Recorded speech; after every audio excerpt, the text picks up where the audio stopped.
Um dos times mais desacreditados da atual temporada com toda certeza é o West Ham de Graham Potter, visto por muitos como já rebaixado e até mesmo dito por alguns como o pior time do início dessa Premier League. Eles estão vivendo um grande desafio no atual momento. Mas como é que o time que recém tinha vencido a Conference League com David Moyes e fez bons investimentos depois da saída de Declan Rice, hoje acabou em total queda de rendimento e visto por muitos como um grande fracasso no atual momento? Será que tem uma luz no fim do túnel? Será que Graham Potter pode dar a volta por cima com o West Ham? É isso que a gente vai entender aqui hoje. Vamos tentar entender essa questão, entrar fundo e tentar achar soluções. Pra quem não me conhece, eu sou o Corvo, apresentador desse canal. Seja muito bem-vindo ao Plano Blues. Bom, cara, a primeira coisa que a gente tem que entender é por que as coisas elas deram errado depois que David Moyes saiu, né? O que aconteceu com o West Ham depois daquilo? Sim, eu acredito fielmente que o trabalho de Moyes tinha chegado no limite. Acredito que o desgaste no trabalho dele já estava claro. Acredito que o trabalho dele já não ia muito mais pra frente e era necessário provavelmente alguma mudança. Só que a mudança que foi feita foi muito errada. Foi a mudança pro caminho errado. E o West Ham, ele já queria mudar a identidade, né, pra ir pra uma identidade um pouquinho diferente, pra dar um passo à frente, um passo longo à frente, né? Provavelmente um futebol mais propositivo, com a bola mais no pé, algo mais moderno, digamos assim. O problema disso é que isso tem um custo muito grande, em primeiro lugar, né? Você traz um treinador mais moderno, você tem que modificar bastante o elenco, você tem que trazer peças um pouco mais caras na maior parte do tempo, né? Eles não conseguem equilibrar o elenco como um treinador, às vezes, que tem um trabalho em um time que tem um elenco pior, que pode realmente extrair de peças piores. Na verdade, se você tem uma peça muito ruim, ele vai acabar atrapalhando esse esquema tático mais moderno. Então, esse passo à frente que o West Ham queria tanto dar, não foi possível, porque ele vai numa contra-identidade ao que era construído anteriormente com o David Moyes, que é um treinador defensivo, reativo, retranqueiro, qualquer um desses adjetivos, né, cabem nele muito bem, cara, é correto de se utilizar. Então essa contra-identidade foi algo que prejudicou demais o West Ham. E aqui eu falo sobre uma coisa que é a montagem de elenco, cara. Você monta um elenco para um tipo de treinador, demite ele e traz outro tipo de treinador que não encaixa com aquele elenco, vai dar merda. Assim como eu falei, por exemplo, que Arne Slot seria campeão com o Liverpool, porque eu vi um encaixe muito bom dele com o elenco do Liverpool e eu vi sinais muito positivos ali na pré-temporada, eu achava que era provável ele ser campeão. Aqui já é o contrário. Pra mim, eles foram em treinadores que eu não esperava. Eu esperava outros nomes, outros treinadores, e eles foram atrás de um treinador que pra mim é um pouco esquisito. Eu acho que faria mais sentido ir pra um treinador mais reativo e ir pra um treinador com um futebol mais vertical, que aí você pode propor alguma coisa, mas não propor tanto. Não ir pra um futebol tão propositivo como o futebol, por exemplo, da Espanha, né? Que são vários treinadores ali com um futebol ali de controle muito interessante, mas que eles pedem algo a mais. Então, cara, eu acredito que, por exemplo, um Roberto De Zerbi era um passo interessante para um West Ham. E eu não cito como uma possibilidade, mas sim como um tipo de treinador, que é um treinador que vai ter a bola no pé, né? Vai querer ter a bola no pé, mas que tem um futebol mais rápido, né? Não é realmente aquela identidade ali de realmente controlar tanto o jogo, cara. Eu acho que ir pra contra-identidade é algo muito negativo. Acredito que um treinador português, talvez o treinador português que treinou o Milan, por exemplo, né? Que saiu tem pouco tempo, o tal do Sérgio Conceição, seria uma escolha interessante pro West Ham pra substituir, porque ele vai trazer uma a mais ali em futebol moderno,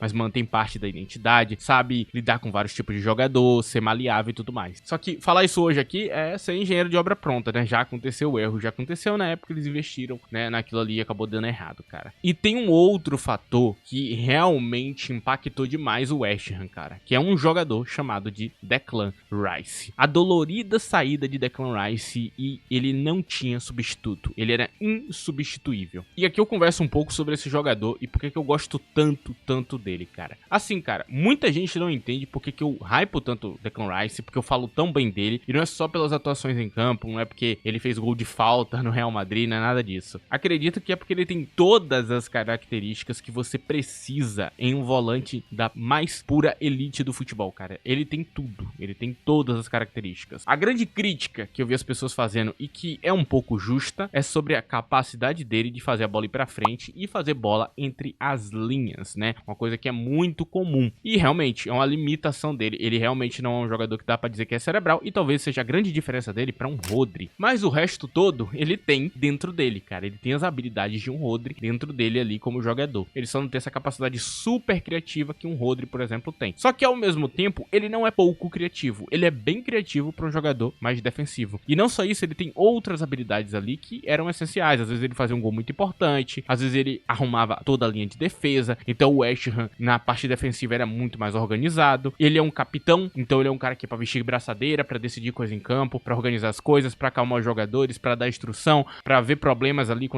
quando a zaga estiver bagunçada, e ele faz isso hoje dentro do Arsenal. Então, cara, a saída de Declan Rice, ela foi muito minimizada, né? Eu diria até que foi subestimado o poder que ele tinha no West Ham. As pessoas não viam ele como o cara que fez o West Ham ganhar. As pessoas viam ele como, um bom volante, mas não é o caso. Eu acho que o West Ham ele foi campeão da Conference porque tinha Declan Rice. Eu acho que o West Ham ele foi tão competitivo porque tinha Declan Rice. Não acho que foi qualquer outra coisa, não. Pra mim, ele foi a figura importante pra fazer aquilo ali acontecer. Então, eu quero que você tenha isso em mente, ok? Não outra coisa. Então, eles precisavam achar um substituto à altura. E eles fizeram algo que eu particularmente gosto, que é quando você não tem um substituto à altura, você faz vários investimentos. Então, o West Ham, em vez de melhorar só a volância, ele melhorou várias áreas. Foi atrás de Edson Álvares pra ser o substituto dele. Álvares entregava a parte defensiva ali bem interessante, mas não entregava a liderança, a visão, o controle e vários outros aspectos ali que ajudavam na defesa, né, a organizar a coisa. Álvares não entregava à frente do campo, Álvares não entregava criativamente, com drible, com capacidade de gerar jogo, carregamento progressivo e muitas outras coisas que ele fazia em campo. Então, cara, foi bem limitado, né? Esse substituto não foi o suficiente. As outras contratações também que o West Ham acabou fazendo na época não deram muito resultado. Então, é um time muito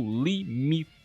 É um time que ficou limitado depois da saída de Rice. Eles perderam muito e não tiveram bons substitutos. Acabou dando errado alguns jogadores. Não acho esses jogadores ruins e não acho que eles não têm um nível pra Premier League, né? Eu, por exemplo, acho o Edson Álvares muito competente como jogador. Acho um jogador bem competente. Jogador que eu não acho ruim, não. Mas que realmente não conseguiu brilhar tanto, até porque o West Ham tava muito mal, né? No período dele ali, ele já chega pra tentar resolver esse problema e acaba não sendo a solução. E aí, as escolhas de treinador que eles fizeram foi, por exemplo, em primeiro lugar, o tal do Lopetegui, o promissor Julian Lopetegui. Antes de eu falar dele, vou pedir pra você que não esqueça de deixar o like nesse vídeo, é muito importante, ajuda muito o canal. E se possível também, use a opção de hype aí, tem na aba de comentários se você tiver no smartphone. Pode me dar um hypezinho gratuito e esse vídeo vai chegar em mais pessoas ali e vai ajudar muito o meu canal, ok? Então agradeço se você utilizar essa opção. Se você quiser ter um contato direto comigo, um contato maior de dia a dia e tudo mais, me siga no Twitter, cara. Tá lá, @ddcorvo, tá aí na tela, cara. Me siga por lá, que aí você vai ter esse contato direto e aí você vai ter um contato maior com minha comunidade e tudo mais. Tá todo mundo por lá, vem fazer parte também, ok? Enfim, vamos seguir aqui em frente e falar de Lopetegui. E cara, eu adorava o Wolves de Lopetegui. Ele não pontuou tão bem,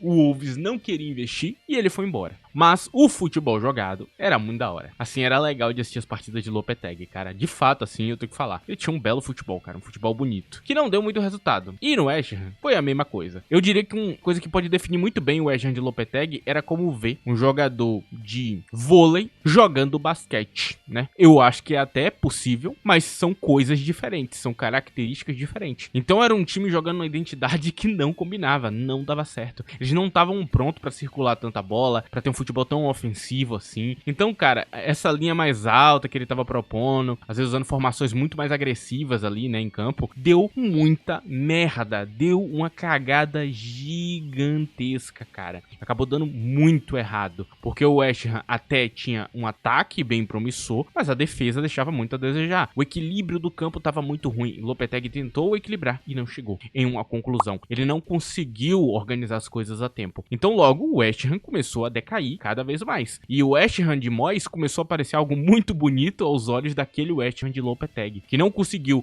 jogar o futebol bonito do Wolves e impressionar, e também não conseguiu trazer a identidade de futebol moderno que eles precisavam da maneira correta. A defesa foi ladeira abaixo, que era o grande potencial que o West Ham tinha ali na liga, né? Um time resistente, chato de você enfrentar. Então, foi tudo dando errado, cara. A identidade anterior sumiu, a identidade nova deu errado, e a partir dali começou esse grande fracasso nesse projeto. E aí eles pensaram, vamos arrumar a solução pra isso aqui, cara. Eu sei um cara que pode fazer mais, que tem uma identidade de futebol moderno, mas um pouco mais defensiva, um pouco mais equilibrada. Eu conheço, vamos de Graham Potter. E cara, como explicar Potter, né, cara? Ele utilizou tão mal o elenco do West Ham, cara. Assim, teve um vídeo meu montando o elenco dele, né, que não tá mais no ar, né? Eu tirei esse vídeo do ar, onde eu propus uma formação pra ele, mas direto ao ponto, com 2 centroavantes, né? Eu fui naquela ideia. E ele até usou o 4-4-2, mas de uma maneira que eu não esperava. Aquela linha de 2 ali no ataque, né? Ele usou, por exemplo, Lucas Paquetá de camisa 9. Eu não esperava por isso. Ele usou diversas figuras do elenco de uma maneira muito estranha. Quando ele começa metendo 5 volantes, 4 volantes em campo. Por que Potter começa um trabalho no West Ham metendo 4 volantes em campo? E até deu algum resultado, né? O time era bem defensivo e tudo mais, já conseguiu realmente equilibrar mais o campo. Só que, cara, não era pra ganhar. Aquilo não é uma identidade vencedora. Aquilo é uma identidade covarde, perdedora. E começou a dar errado. E aí ele começou a modificar e tentar usar outras peças e tudo mais. Só que, cara, você nota que o principal problema de Graham Potter agora no West Ham é um mau uso do elenco. Ele não sabe usar as peças. Ele não sabe usar Fulkrug, não sabe, de jeito nenhum, muito mal utilizado nas mãos dele. Ele não sabe utilizar outros tipos de jogador. Ele usa muito mal o meio de campo e aí não tem criatividade. O equilíbrio defensivo hoje também já tá prejudicado, ele não consegue equilibrar muito bem o campo. Os laterais também não brilham tanto quanto estavam brilhando antes. E a sensação que a gente tem é que o West Ham de Lopetegui é melhor que o dele, cara. E realmente, no meu ponto de vista, o de Lopetegui jogou mais bola que o dele. O de Lopetegui só tinha um problema que não conseguia equilibrar o campo. Mas o resto, ele funcionava até direito. Eu diria que o de Potter, nada funciona direito. Nem o ataque, nem a defesa, nem nada. Nenhum aspecto que você esperava que esse cara entregasse foi correto. Então, foi um time que foi ladeira abaixo, ok? Acabou muito por ali. Eu, hoje, vendo as partidas, cara, tenho até um pouco de vergonha, né? Eu fico envergonhado com os jogos e, por exemplo, tenho pena de algumas figuras que estão ali no meio daquele elenco sendo extremamente mal utilizados, como, por exemplo, James Ward-Prowse e alguns zagueiros interessantes que a gente tem ali, como Max Kilman, que se saiu tão bem durante tanto tempo, né? Foi uma queda tão grande pro Wolves quando ele acabou saindo. Ver ele sendo tão mal utilizado me irrita. Alguns goleiros também que estavam se saindo bem e que, depois da chegada desses novos treinadores, começaram a ir ladeira abaixo. Então, cara, foi uma grande cagada a escolha desse treinador. O West Ham deu um passo maior que a perna, ok? Não tem do que falar. Hoje tá claro que deu muito errado. Não era pra ter ido pra essa identidade, era pra ter mantido a identidade de futebol rápido e reativo que tinha anteriormente e aí dava um passo pra outro tipo de treinador ali que mantesse essa identidade. Enfim, mas aí você pensa, pô, a Premier League hoje já tá bem definida, tem os times ali. Será que o West Ham não vai ser rebaixado então? Porque ele tá muito mal, ele tá jogando realmente um futebol pra perder todos os jogos. Sim, tem como o West Ham ser rebaixado e tem como eles ficarem. E aqui eu vou explicar o que eles têm que fazer. A primeira coisa é demitir Graham Potter. Deu errado. Havia uma chance de dar certo, eu mesmo senti assim uma certa vontade ali pra tentar acreditar que ia dar certo, eu achei interessante ali, pô, quem sabe ele conseguia pegar uma vaga europeia em algum momento ali, quis acreditar na variação tática, na inteligência do treinador, mas de fato, o futebol que ele apresenta é medíocre. Eu odeio cada uma das pessoas que me apresentam esse treinador como um treinador muito bom, interessante e tudo mais. Elas estavam todas erradas e eu deveria ter acreditado no meu instinto natural de que realmente, cara, por mais que eu olhe pra parte positiva, a parte negativa é muito maior. E realmente, eu considero todas essas pessoas absolutamente burras. Eu não vou desconsiderar isso aqui não, porque realmente teve gente que defendeu isso aqui com unhas e dentes, defendeu esse treinador como se ele fosse um dos melhores de todos os tempos, e hoje eu percebo o quão medíocre, o quão mal analisado foi a defesa desse treinador. Então, de fato, cara, esse cara é uma completa desgraça. Eu espero que ele saia do West Ham. Eu espero que ele não treine mais nenhum clube de Premier League, que ele comece a treinar a segunda divisão, a Championship, subir time pra primeira divisão, pra ir depois voltar a treinar, porque falta muita coisa nesse cara. O futebol dele é patético, eu tô cansado de ver gente defendendo esse tipo de coisa aqui só porque o futebol é bonito ou porque ele conseguiu fazer alguns jogos interessantes no Brighton. Foda-se, esse cara é medíocre, ele tentou destruir o Chelsea, ele quase conseguiu e agora ele tá fazendo a mesma coisa com o West Ham. Eu espero que ele vá pra puta que o pariu. Eu realmente quero que o Graham Potter seja demitido. Ele faz eu perder meu tempo de ver uma partida do West Ham, porque é uma grande chatice.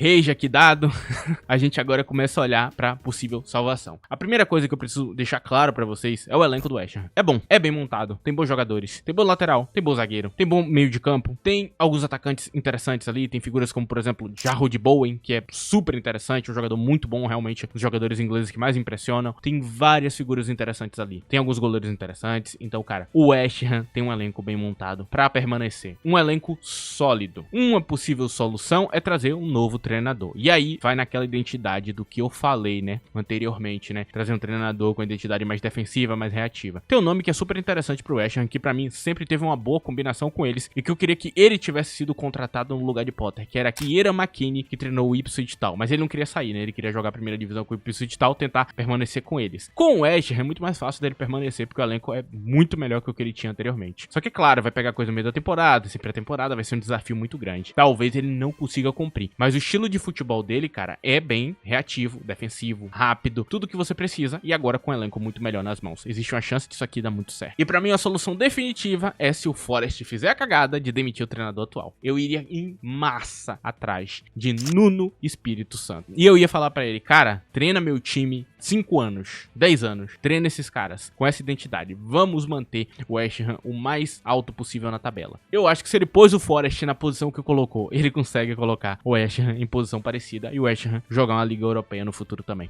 Pra mim é a opção perfeita. As outras opções eu vou deixar pra vocês. Me falem os treinadores reativos e defensivos que vocês acham que encaixaria muito bem no West Ham. E pra resolver o problema, eu pensei em muitos outros nomes, eu tenho outros nomes na cabeça, mas eu não acho que vale a pena considerar agora. Eu acho que talvez eu traga algo separado depois pra pensar mais a fundo no elenco, no nome e tudo mais. E talvez tenha até uma montagem de elenco futura do West Ham se ele trouxer um treinador interessante. Mas pra mim esses são os dois nomes fortes aqui que eu acho que tem realmente um bom encaixe e poderia ser um teste extremamente válido no momento atual. E pro vídeo de hoje é isso. Espero que vocês tenham gostado. Agradeço aí a presença de todos. Agradeço o apoio de todos, todo mundo que ajudou o vídeo de qualquer maneira. Muito obrigado. É isso, rapaziada. Tchau.